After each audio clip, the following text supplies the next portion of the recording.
ఇక్కడ ఏం లేదండి. ఇక్కడ ఏం లేదండి. ఇప్పుడు ఊపిరి పీల్చి బిగపట్టు. నెమ్మదిగా వద్దు. ఓకే లే. నెమ్మదిగా. ఇలా వచ్చి కూర్చో. ఏం లేదు, మామూలు కడుపు నొప్పే. ఈ టాబ్లెట్స్ 3 రోజులు వాడు. ఎలా వాడాలో ఇందులో రాశాను. Token number 29. టౌన్ డాక్టర్ భయపెట్టేశాడు, ఆపరేషన్ అది ఇదని. కానీ ఈ డాక్టర్ బాబు ఏమీ లేదని చెప్పాడు. ఈ బాబు 10 కాలాల పాటు చల్లగా ఉండాల.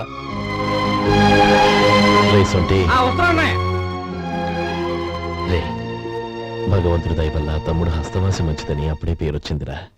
తమ్ముడిని దగ్గరుండి జాగ్రత్తగా చూసుకో. పని హడావుల్లో పడి వేళకి భోంచేయడము. అబ్బే అదే లేదన్నయ్య. 1 గంట గల పేషెంట్ కట్టు, భోజనం పెట్టు. అది అలా జాగ్రత్తగా చూసుకో. నేను చూసుకుంటాను కదన్నయ్య, నువ్వు వెళ్ళు.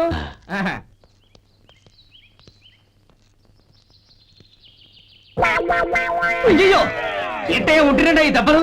ఏదైనా యాక్సిడెంటా? అదేం కాదండి, మరి గోరు కొరికినందుకు ఎలక్ట్రిక్ స్తంభాన్ని కట్టేసి ఇలా రక్తం వచ్చేలా కొట్టారండి.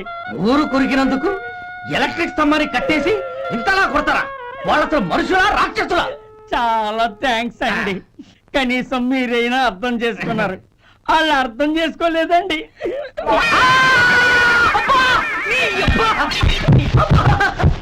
గోరు కొరకడం అంటే ఇదా? నిన్ను కొట్టడం కాదురా, నిలువురా నరికేయాలి. సెప్టిక్ అవుతుందో ఏమిటో. మన 2 ఊర్ల పొలిమేరలో ఉన్న ఈ మల్లికార్జున స్వామి వారి దేవాలయం జీర్ణదశలో ఉందన్న విషయం మీ అందరికీ తెలుసు. ఇన్నాళ్ళు మీ ఊరు వాళ్ళు పట్టించుకుంటారని మా ఊరి వాళ్ళు, మా ఊరి వాళ్ళు పట్టించుకుంటారని మీ ఊరి వాళ్ళు దీన్ని ఇలా వదిలేశారు. ఈ గుడి మీ ఊరికి ఎంత ముఖ్యమో మా ఊరికి అంతే ముఖ్యం. కాబట్టి మన ఇరు గ్రామ ప్రజలు కలిసి దాన్ని బాగు చేయించి కుంభాభిషేకం చేయించాలనే సదుద్దేశంతో ఒక కమిటీని ఏర్పాటు చేశాం. ఈ కమిటీలో 2 గ్రామాలకు సంబంధించిన ప్రముఖులు ఉన్నారు. కమిటీ ప్రెసిడెంట్ గా ఎవరిని ఎన్నుకోవాలనే విషయంలో శ్రీ గోపాలరావు గారి పేరు, శ్రీ లక్ష్మీపతి గారి పేరు పరిశీలనలోకి వచ్చాయి. అందువలన మేమందరం బాగా ఆలోచించి తర్జన భర్జనలు చేసిన మీదట శ్రీ గోపాలరావు గారే అన్ని విధాలా ప్రెసిడెంట్ పదవికి అర్హులని ఈ కమిటీ నిర్ణయించడం జరిగింది. అంచేత ఈ ఉభయ గ్రామ ప్రజలు శ్రీ గోపాలరావు గారికి ఉదారంగా విరాళాలు అందజేసి ఈ శుభకార్యాన్ని జయప్రదం చేయవలసిందిగా కోరుతున్నాం. ఏంటి ఇంకా రాలేదా? ఏంటయ్యా టైం 10 అవుతోంది, బోర్డు మీద 10 గంటలను రాసింది. మీ డాక్టర్ ఇంకా రాలేదు. అసలు మీ డాక్టర్ కి టైం సెన్స్, పంక్చువాలిటీ ఏమైనా ఉన్నాయా? ఇంతకీ మీరెవరండి? నేను డాక్టర్మని. ఓహో, మీరు డాక్టరేనా? డాక్టర్ అంటే డాక్టర్ని కాదయ్యా, డాక్టర్ని చేసుకోబోయేదానని అర్థం. అవును, నువ్వెవరు? నేను ఇక్కడ టోకెన్ ఇస్తూ ఉంటానులేండి. తప్పుకోవయ్యా. అవును, మీ డాక్టర్ కి ఎవరో అన్నయ్య ఉన్నాడంట కదా, ఎలాంటోడు? ఎలాంటోడంటే అదేనయ్యా, చాలా కోపిస్తుంది విన్నాను. ఎందుకని అడుగుతున్నారు? ఎందుకంటావేంటయ్యా? ఆ అన్నయ్య మాట వినగానే మీ డాక్టర్ గడగడా ఉనికిపోతాడు. అసలు డాక్టర్ చదివే తమ్ముణ్ణి అలా భయపెట్టచ్చా? తప్పు కదా? తప్పేనండి. కాని కాని నాకు మీ డాక్టర్ కి పెళ్ళవని ఆ అన్నయ్య సంగతి అప్పుడు చెప్తాను. ఏం చేస్తారండి? ఏం చేస్తానా? సంవత్సరం తిరగకుండానే కవల పిల్లల్ని కని వాళ్ళ అన్నయ్య చేతిలో పెడతాను. వాళ్ళకి 5 సంవత్సరాలు వచ్చేసరికి ఆయన్ని బాగా ఒట్టికెళ్ళేస్తారు. అలా నా కసి తీర్చుకుంటాను. మీ డాక్టర్ ఎప్పుడు వస్తాడో ఏంటో. అది సర్లే కానీ నువ్వు పని చేయి. మీ డాక్టర్ రాగానే నేను వచ్చి వెళ్ళానని చెప్పు. నేను అంటే ఓ, నా పేరు చెప్పలేదు కదా, నందిని. ఏం చెప్తావు? అదేనండి, నందిని గారు వచ్చి వెళ్ళారు అని చెప్తాను. గుడ్, పైకిస్తావు.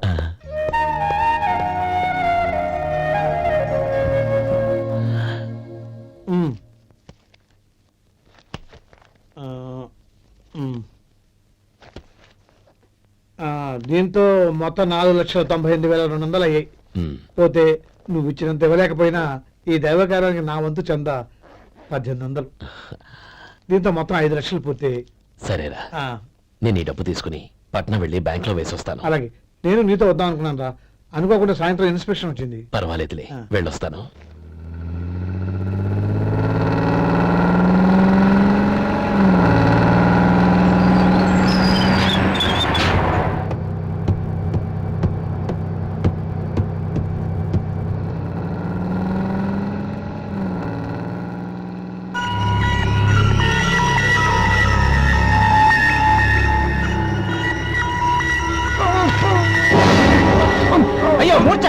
బసాపండి బసాపండి. ఇదిగోండి తాళం చేతులు గుర్తి. ఈ తాళాలు మీ చేతిలో పెట్టండి. వీటి వల్ల ప్రయోజనం లేదు. నాలుగు ఖర్చుకోకుండా పళ్ళ మధ్య పెట్టడానికి గట్టిగా ఏదైనా ఉంటే ఇవ్వండి. ఇదిగో ఇది చూడండి.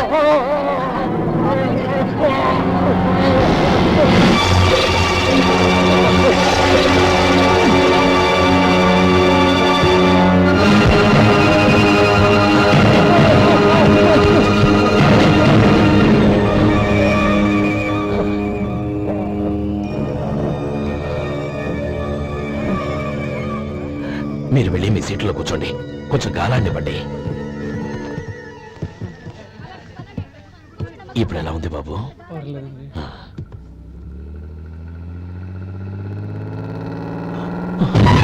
అయ్యో, నా బ్యాగ్ ఎవరైనా చూసారా? అందులో 5 లక్షలు ఉన్నాయి. నా బ్యాగ్ వెంటనే బస్తాపండి. ఎవరిని కింద దిగవద్దు. అందరినీ చెక్ చేయండి. నా అంచనా తప్పు కాలేదు. వాడి మంచితనమే వాడిని దెబ్బకొట్టింది. మన వాళ్ళని పంపించి గుడి తాలూకు డబ్బు కొట్టేశాడని పోలీస్ కంప్లైంట్ ఇవ్వండి. ఇప్పుడు ఆ స్టేషన్ ఎస్ఐ వాడి తమ్ముడే. వాడే వెళ్ళి వాడి అన్నయ్యని అరెస్ట్ చేసి వీధుల్లో నడిపించుకు తీసుకురావాలి. అది నేను కళ్ళారా చూడాలి, మనసారా సంతోషించాలి. అయ్యా గోపాలం గారు మీరు దేవస్థానం సొమ్ము దొంగిలించారని ఎవరో పోలీస్ కంప్లైంట్ ఇచ్చారంట. మిమ్మల్ని అరెస్ట్ చేయడానికి మీ తమ్ముడు గారు వస్తున్నారు.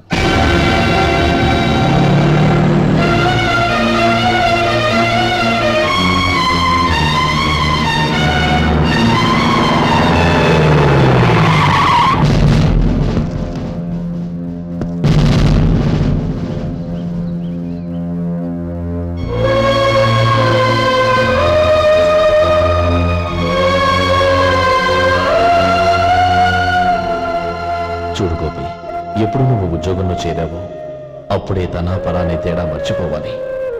నేరం చేసిన వాడు నీ తమ్ముడైనా అన్నైనా సరే శిక్షించాల్సిన బాధ్యత నీది. అదే నువ్వు నీ ఉద్యోగానికి ఇచ్చే గౌరవం.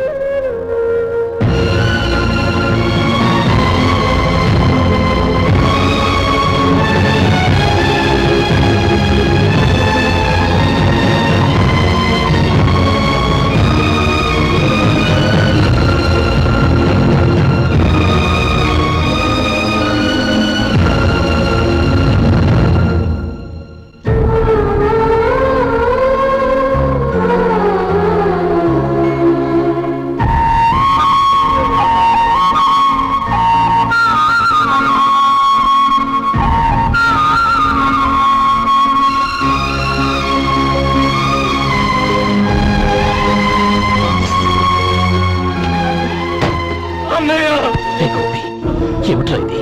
నన్ను క్షమించన్నయ్య.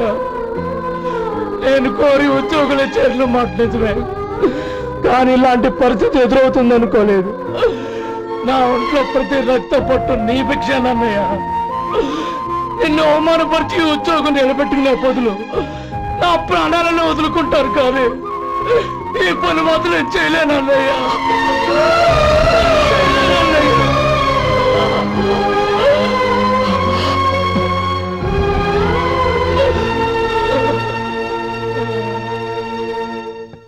ఏరా, ఇన్నేళ్లు కష్టపడి సంపాదించిన ఉద్యోగానికి రాజీనామా చేస్తావా? కనీసం నీ పెళ్ళాం ఏమనుకుంటుందోనని ఆలోచించవా? ఇందులో అనుకోవడానికి ఏముంది మామగారు? ఎండనక వాననక కష్టపడి ఓ తండ్రి కంటే ఎక్కువగా ఈయన్ని పెంచి పెద్ద చేశారు బావగారు. అలాంటి దేవుణ్ణి అరెస్ట్ చేసే ఆ ఉద్యోగం ఈయనకు అవసరం లేదు. బాగుంది. అన్నకు తగ్గ తమ్ముడు, తమ్ముడికి తగ్గ పెళ్ళాం. సరే, మీ ఇష్టం. నానమ్మ, అన్నయ్యడి. నమస్కారం అండి. ఓ, నువ్వా? రా కూర్చో. పర్వాలేదండి. ఏంటి ఇలా వచ్చావు? ఆ రోజు నా కంపెనీని మూసేయమన్నారు. ఇప్పుడు నేను మూసేయడానికి సిద్ధంగా ఉన్నాను. దానికి ప్రతిఫలంగా నాకు 5 లక్షలు కావాలి. అలాగే, నీకు కావలసిన 5 లక్షలు నేను ఇస్తాను. చాలా థ్యాంక్స్ అండి. కానీ మీరు మీ కంపెనీని మూసేయక్కర్లేదు. సార్, అవును మిస్టర్ మధు, మీ అన్నగారికి జరిగిన అన్యాయం గురించి తెలుసుకున్నాను. మీ కుటుంబం గురించి కూడా విన్నాను.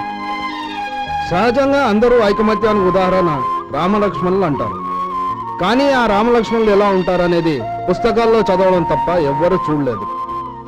మీ అన్నదమ్ములను చూస్తే ఆ రామలక్ష్మణులు ఇలాగే ఉండేవారేమో అనిపిస్తుంది.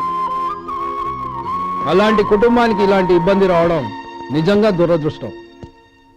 రామునికి హనుమంతుల్లా కాకపోయినా ఏదో ఉడతాభక్తిగా నా వల్ల వీలైన సహాయం ఈ 5 లక్షలు తీసుకో. మీ కంపెనీ పేరు మీదే అన్ని సరుకులు తయారు చేయండి. నేను వాటిని ప్రపంచమంతా మార్కెటింగ్ చేస్తాను. సార్ ఈ రుణం ఉంచుకోను, తొందరలోనే తీర్చేస్తాను. స్నేహితుల మధ్య రుణాలేంటి మధు? Are friends.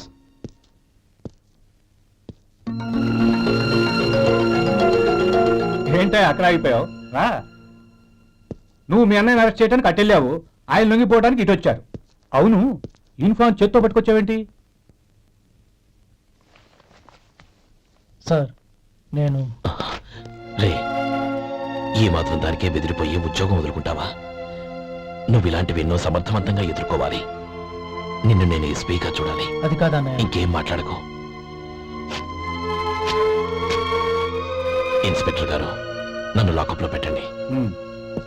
ఆగండి సార్, ఆ డబ్బు ఎక్కడికి పోలేదు, నేనే తీసి జాగ్రత్త చేశాను. ఈ విషయం అన్నయ్యకి తెలియక బ్యాగులో డబ్బు కనబడకపోవడంతో అది పోయిందనుకున్నాడు. నేను పట్నం నుంచి వచ్చేసరికి జరిగిన గొడవంతా తెలిసింది. రే మధు, జరిగిన దానికి నన్ను క్షమించనయ్యా. ఇంటికి వెళ్ళాక అన్ని వివరంగా చెప్తాను. సార్, ఇదిగోండి 5 లక్షలు. ఇది కమిటీ వాళ్ళకి అప్పగించి ఈ కేసు కొట్టేయండి సార్. భలే వాడివయ్యా, తీసినప్పుడు ఒక మాట ఆయనతో చెప్పుండొచ్చుగా. అనవసరంగా పెద్ద స్టేషన్ వరకు రప్పించావు. Sorry sir. అన్నయ్య, మీరు ఇంటికి వెళ్ళండి, నేను లెక్క అప్ప చెప్పేసి వస్తానండి. అలాగే. ఎలా దెబ్బ కొట్టాలన్నా కుదరటం లేదు. అయినా వీళ్ళకు ఉన్న పళ్ళంగా 5 లక్షలు ఎలా వచ్చాయి? అదే బావా, నాకు అర్థం కావటం లేదు. నీకు అర్థమైతే ఆశ్చర్యపడాలి కానీ అర్థం కాకపోతే ఆశ్చర్యమేముంది? Useless fellow.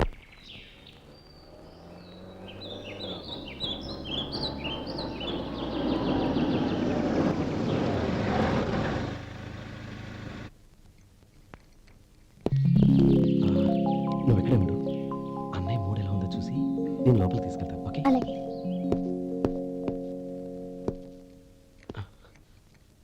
అన్నయ్య, ఏంట్రా?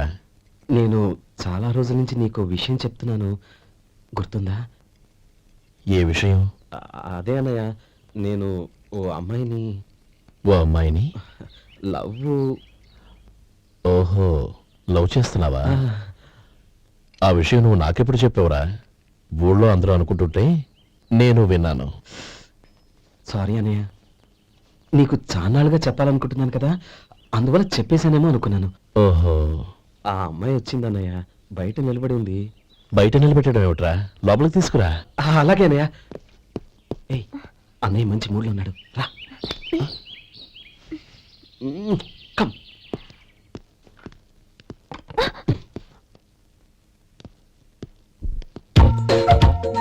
ఎందుకంటావేంటయ్యా? ఆ అన్నయ్య మాట వినగానే మీ డాక్టర్ గడగడ వణికిపోతాడు. అసలు డాక్టర్ చదివే తమ్ముడిని అలా భయపెట్టచ్చా? తప్పు కదా? తప్పేనండి. ఆ. నమస్కారం మేడం. నమస్కారం. అదేంట్రా, మనిషి పక్కనుంటే నమస్కారం ఇంకో పక్కన ఉంది? అది మర్యాద అన్నయ్య, మర్యాద. ఆహా, అవును, నీ పేరేంటమ్మా? నందిని. ఆ? నందిని. నందిని అన్నయ్య. ఏ, ఆ ముక్కతను చెప్పలేదా? పెద్దలంటే మహాగౌరవం అన్నయ్య, మేమిద్దరం ఇంత క్లోజ్ ఫ్రెండ్స్ కదా, ఆయన నాతో కూడా ఎక్కువ మాట్లాడదు ఓహో, కదా. నాకు మీ డాక్టర్కి పెళ్ళవని, అప్పుడు అన్నయ్య సంగతి చెప్తాను. ఏం చేస్తానండి? ఏం చేస్తానా? సంవత్సరం తిరగకుండానే కవల పిల్లలు కని వాళ్ళ అన్నయ్య చేతిలో పెడతాను. వాళ్ళకి 5 సంవత్సరాలు వచ్చేసరికి ఆయన్ని బాగా ముట్టిగలేస్తారు. అవును, అమ్మాయి మోహం చూడకుండా నిర్ణయం తీసుకోనరా? తలెత్తు. ఏం చెప్తా? అదేనండి, నందిని గారు వచ్చి వెళ్ళారని చెప్తాను. గుడ్, పైకొస్తావు. ఈయన మీ అన్నయ్య? అవును. నందిని, ఏమైంది? ఎందుకు ఏడుస్తున్నావ్? ఈయన మీ అన్నయ్యని తెలియక తెలియక హాస్పిటల్ దగ్గర మర్యాద లేకుండా దురుసుగా మాట్లాడాను. ఆయన ఈ పెళ్లి తప్పుకోరు. ఊరుకో, అలాంటి చిన్న చిన్న విషయాల్ని మా అన్నయ్య పట్టించుకోడు. అయినా నేను కన్విన్స్ చేస్తాను కదా. ఆయనకంత అవమానం జరిగాక ఎందుకు కన్విన్స్ అవుతారు? చూడు, నువ్వు వేరే పెళ్లి చేసుకొని నీకు పుట్టబోయే బిడ్డకు నా పేరు పెట్టుకో. ఏంటా మాటలు? నేనే నుయ్యగుయ్య చూసుకుంటాను. అదిగో ఆ చూపు చూడు, ఆ చూపు ఒకలా ఉంది. నందిని, ఖచ్చితంగా ఆయన ఆగు. పెళ్లి ఒప్పుకో. నందిని, నా మాట విను ప్లీజ్. నందిని, ఆగు. రే శేఖర్, ఆ అమ్మాయి చెప్పింది నిజమే. తనని ఎప్పుడైతే హాస్పిటల్ దగ్గర చూశానో అప్పుడే నేను నిర్ణయానికి వచ్చేసాను. విన్నావా నేను చెప్పానుగా ఆయన ఆల్రెడీ ఓ నిర్ణయానికి వచ్చేసారట. ఇక నేను వెళ్తాను. అలాగే వెళ్ళి ఈసారి వచ్చేటప్పుడు మీ అమ్మా నాన్నల్ని తీసుకురా. ముహూర్తాలు ఎప్పుడు పెట్టుకోవాలో నిర్ణయించుకుంటాం. అర్థం కాలేదా? నువ్వే మా వాడికి సరైన చోటి. అదే నేను తీసుకున్న నిర్ణయం. బావగారు నన్ను ఆశీర్వదించండి. లేమ్మా, శీఘ్రమేవ కళ్యాణ ప్రాప్తి రస్తు.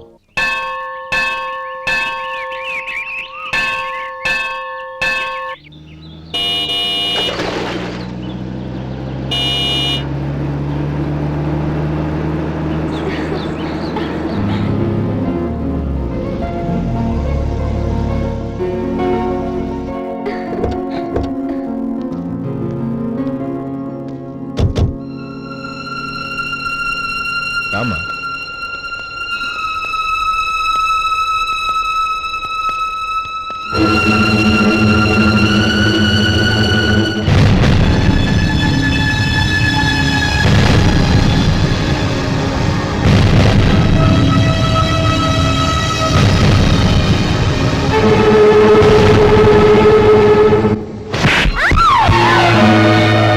నా పరువు తీసావు కదే.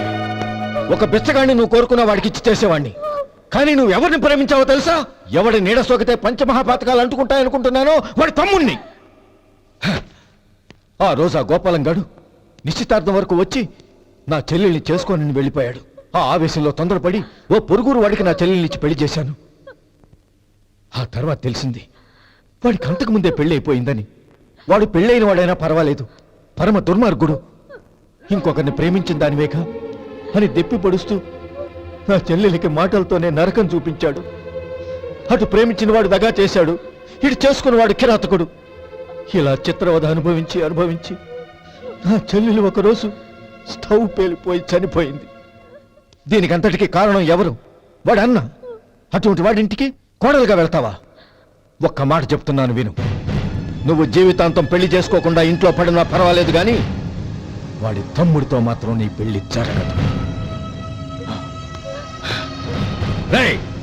పురోహితుని రమ్మని చెప్పు. వచ్చే ముహూర్తంలోనే నీకు నందినికి పెళ్లి.